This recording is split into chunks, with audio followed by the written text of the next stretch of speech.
Kia ora everyone, how you going? From my backyard to yours, here's my Tamarillo experience.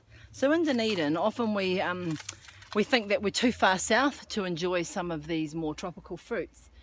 This particular desire to grow Tamarillos largely came out of the fact that I didn't feel I had anything to lose, give it a go. But also the fact that often Tamarillos can be fairly pricey in stores in Dunedin, so I thought, well, let's try. So I ended up getting two different varieties. I think one was called a red Ted Tamarillo, and the other one, it was a gold one. I'm not sure what its variety was, but here are the two original trees. So I planted them because I was told that the wind can often damage them. So I planted them between one glass house that needs quite a bit of attention, I must say, and another smaller glass house, and there's some ground between, so it seemed like an ideal position. So the far one is the Yellow Tamarillo, and this one closest to us is the Red Tamarillo.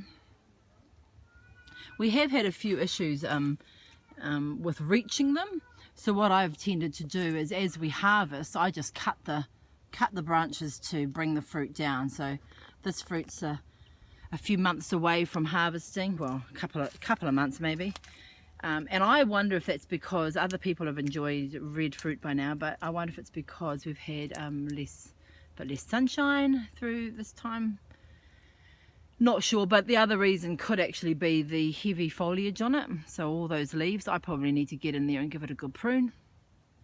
And once I've pruned it out a bit more and taken a lot of that leaf growth out, we'll get some more red fruit happening, which will be very nice. But just thinking about the two trees we ended up getting, so I got the red one, and you know, gorgeous fruit, always been great.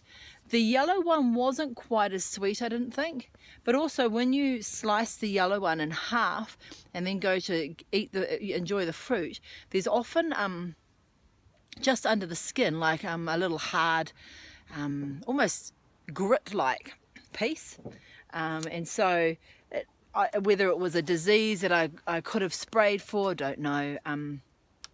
We're completely organic here, so, and that's a little bit about health and a little bit about energy, I suspect. But yeah, enjoy the fact that nothing's gone on the plants here at all. If they survive, they survive.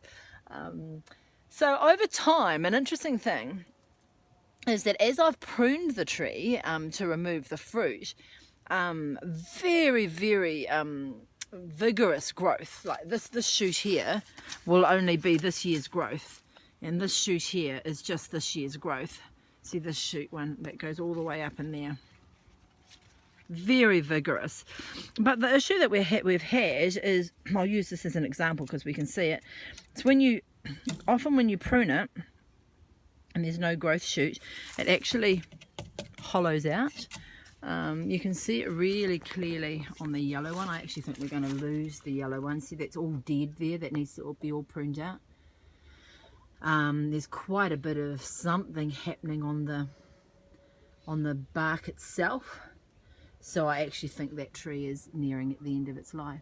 I do recall that somewhere I read that commercially the life of a Tamarillo tree is fairly short. So this, you know, what would we say the height of this tree is? About 2 meters, 3 meters maybe.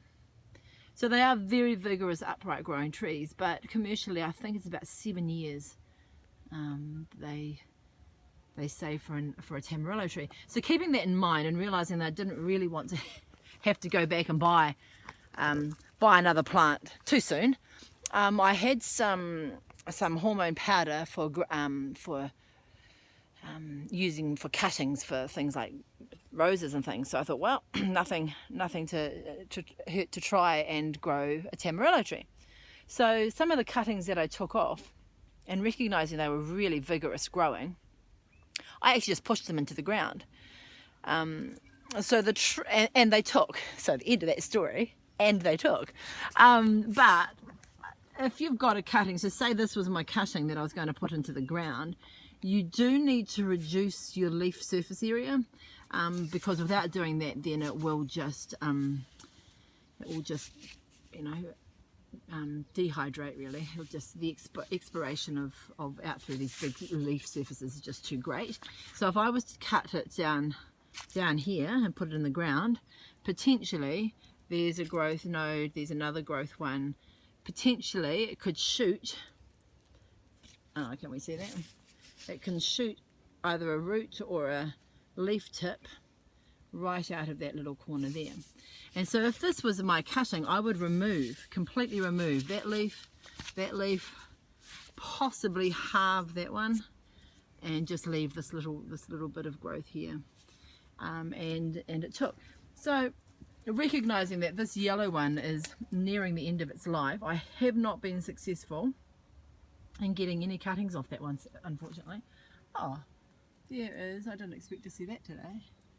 There is a flower on my red one still that I don't know if it will pollinate still. There's some near the top there as well. Okay, so I'm not sure if those will pollinate still and produce fruit, but there's already a fairly reasonable harvest of tamarillos there. So yeah, I haven't been able to get the yellow one to take, but just coming around here, I think about 3 seasons ago, I threw this shoot in the ground. So there's another reasonable sized tree now. I was initially hoping that it would actually grow a little bit more back at this end here. Oh, it may still do, I'm not sure. But you see again, we've got a mix of flowers still pollinating and some fruit. I'm not worried about that browning on that fruit at all. I suspect it's just a bit of wind damage knocking into that other broken branch a bit. So yeah, so we've got this tree here. So as far as shaping this tree, next season, that's my dog Kyo in the background, I think it's got a real lean on, so I'll probably take a lot of that left hand growth out, and so that it comes perhaps out onto the walkway a little bit and a bit more upright. So you're enjoying this, my backyard to yours, on Tamarillo trees. I do have one more tree to show you. It's just in around here. So there's my Feijoa, my avocado tree, sorry.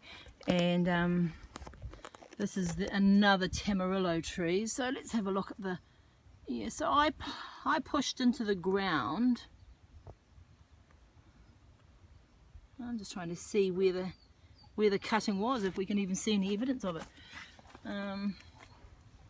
But it just shot away so quickly. They're very vigorous. No, can't even see.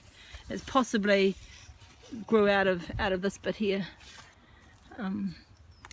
Yeah, so that's another healthy tree, a bit younger. Don't know if we've got any fruit on this one. Oh yep, we've got some flowers coming. This tree, probably 3 years old. Oh, maybe 2. Yeah, 2 or 3 years old.